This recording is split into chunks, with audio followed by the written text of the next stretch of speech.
है कि कुछ लोगों के लिए किसी को भी अपनी बात के लिए मना लेना इतना आसान क्यों होता है? नहीं, ये कोई जादू नहीं है। इसके पीछे है मनोविज्ञान के कुछ बहुत ही दिलचस्प राज। तो चलिए आज इन्हीं राजों से पर्दा उठाते हैं। ये कहानी है हमारे दिमाग की कि वो असल में काम कैसे करता है। ये समझने की कहानी है कि आखिर हमारे अंदर ऐसा क्या है जो हमें कुछ चीज़ों के लिए फौरन हाँ और दूसरों के लिए ना कहने पर मजबूर कर देता है। और यही तो सबसे बड़ा सवाल है, हम फैसले लेते कैसे हैं? क्या सब कुछ लॉजिक और सोच समझकर होता है, या फिर कुछ ऐसी साइकोलॉजिकल ताकतें हैं जो हमारे फैसलों को कंट्रोल करती हैं? इस पूरी खोज का आधार है रॉबर्ट सियाल्डिनी की जबरदस्त किताब इन्फ्लुएंस। ये किताब उन 6 मनोवैज्ञानिक ट्रिगर्स के बारे में बताती है जो हमसे अनजाने में ही लगभग ऑटोमेटिक तरीके से हाँ कहलवा लेते हैं। तो चलिए शुरू करते हैं पहले 3 सिद्धांतों से। ये वो ट्रिगर्स हैं जो हमारी निजी भावनाओं, हमारे व्यवहार से सीधे सीधे जुड़े हुए हैं। पहला सिद्धांत है पारस्परिकता यानी रेसिप्रोसिटी। आसान भाषा में कहीं तो एहसान का नियम।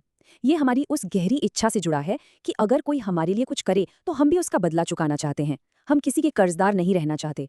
एक बड़ा मजेदार एक्सपेरिमेंट हुआ था। एक रेस्टोरेंट में वेटर्स ने बिल के साथ बस एक छोटी सी कैंडी देनी शुरू कर दी। मतलब एक बहुत ही मामूली सा जेस्चर था, है ना? लेकिन इसका नतीजा हैरान करने वाला। सिर्फ उस एक कैंडी की वजह से वेटर्स को मिलने वाली टिप लगभग डबल हो गई। सोचिए, एक छोटा सा तोहफा और बदले में इतना बड़ा फायदा। तो यहाँ सीखने वाली बात बिल्कुल सीधी है। कोई भी रिश्ता बनाना हो या काम निकलवाना हो, शुरुआत हमेशा देने से होती है। अब आते हैं दूसरे सिद्धांत पर, प्रतिबद्धता और संगति। ये उस अंदरूनी दबाव के बारे में है जो हमें अपनी ही फैसलों पर, अपनी ही कही गई बातों पर टिके रहने के लिए मजबूर करता है। सोच कर देखिए, अगर कोई सबके सामने कहता है मैं अब से एक हेल्दी लाइफस्टाइल अपनाऊंगा, तो ये एक छोटी सी पब्लिक कमिटमेंट हो गई। अब उनका दिमाग खुद ब खुद उन्हें इस बात पर कायम रहने के लिए धकेलेगा, और हो सकता है इसी चक्कर में वो जिम भी ज्वाइन कर लें। इसका मतलब है एक छोटा सा कदम अक्सर एक बहुत बड़े बदलाव की नींव रख सकता है। बस शुरुआत करने की देर होती है। तीसरा ट्रिगर तो बहुत ही सीधा और बहुत ही असरदार है, पसंद करना यानी लाइकिंग। हम उन लोगों की बात ज्यादा आसानी से मान लेते हैं जिन्हें हम पसंद करते हैं। बस इतना सिंपल है ये। और कोई हमें पसंद क्यों करने लगता है? जब उनमें और हम में कोई समानता हो, जब वो हमारी सच्ची तारीफ करें, या फिर बस उनका व्यवहार अच्छा हो। ये छोटी छोटी बातें ही तो हैं जो एक कनेक्शन बनाती हैं। इसलिए किसी को अपनी बात मनवाने से पहले एक अच्छा रिश्ता बनाना, एक कनेक्शन बनाना हमेशा काम आता है। तो ये तो थे व्यक्तिगत ट्रिगर्स। अब बात करते हैं उन बाहरी ताकतों की जो समाज और हमारे आसपास के माहौल से हम पर असर डालती हैं। चौथा सिद्धांत है सामाजिक प्रमाण, या जिसे हम कहते हैं सोशल प्रूफ। जब हम कंफ्यूज्ड होते हैं कि क्या करना सही है, तो हम क्या करते हैं? हम देखते हैं कि बाकी सब लोग क्या कर रहे हैं। इसे आप भेड़ चाल भी कह सकते हैं। इसका एक बेहतरीन उदाहरण है, एक होटल ने अपने मेहमानों को बताया कि उनके 90% गेस्ट तौलिया दोबारा इस्तेमाल करते हैं।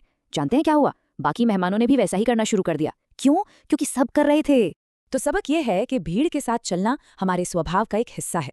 ये जानना कि ज्यादातर लोग क्या कर रहे हैं हमारे फैसलों पर बहुत गहरा असर डालता है। भीड़ की अपनी ताकत है, लेकिन पांचवा सिद्धांत बताता है कि एक एक्सपर्ट या एक अथॉरिटी की आवाज अक्सर पूरी भीड़ पर भारी पड़ती है। हमारे अंदर कहीं ना कहीं विशेषज्ञों की बात मानने की आदत है। इसका सबसे अच्छा उदाहरण है डॉक्टर का सफेद कोट। उसे देखते ही मन में एक भरोसे की भावना आ जाती है, भले हमें उनकी काबिलियत के बारे में कुछ भी पता ना हो। वो कोट ही अपने आप में अथॉरिटी का सिंबल है। ये एक सीधा सा समीकरण है जो हमारे दिमाग में बैठा हुआ है। अथॉरिटी का मतलब है विश्वास। और अब आता है हमारा छठा और आखिरी सिद्धांत, कमी यानी स्कैर्सिटी। कोई चीज जैसे ही कम या दुर्लभ होती है, हमारी नजरों में उसकी कीमत अचानक बढ़ जाती है। ये लाइनें तो हम सब ने कहीं ना कहीं सुनी ही होंगी। लिमिटेड स्टॉक, सिर्फ 2 पीस बचे हैं, ऑफर आज रात खत्म हो रहा है। ये सब क्या करते हैं? ये कुछ खो देने का डर पैदा करते हैं और हमें तुरंत फैसला लेने पर मजबूर कर देते हैं। इसका सीधा सा मतलब है, जो चीज मुश्किल से मिलती है, हमारा दिमाग उसे अपने आप ही ज्यादा कीमती मान लेता है। तो ये है वो 6 शक्तिशाली सिद्धांत। लेकिन इन्हें जानना ही काफी नहीं है, ये समझना भी जरूरी है कि ये ज्ञान एक 2-धारी तलवार की तरह है। देखिए, इन सिद्धांतों का इस्तेमाल किसी को अच्छी आदतें अपनाने के लिए प्रेरित करने में किया जा सकता है, और इन्हीं का इस्तेमाल किसी को धोखा देने या अपने फायदे के लिए मैनिपुलेट करने में भी हो सकता है। तो फिर इन सब बातों से सबसे बड़ा सबक क्या मिलता है? ये दूसरों को बदलने के बारे में उतना नहीं है जितना खुद को समझने और बचाने के बारे में है। इस जानकारी के बाद हम सब ज्यादा सतर्क रह सकते हैं। जब भी कोई हमें कुछ करने के लिए मनाने की कोशिश करे, तो हम ये पहचान सकते हैं कि अरे, यहाँ कौन से मनोवैज्ञानिक ट्रिगर का इस्तेमाल हो रहा है। तो ये हमें आखिरी और सबसे जरूरी सवाल पर लाता है, असली ताकत आखिर है क्या?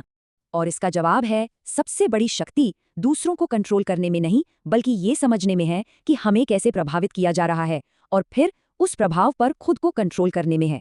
असली शक्ति आत्म जागरूकता में है।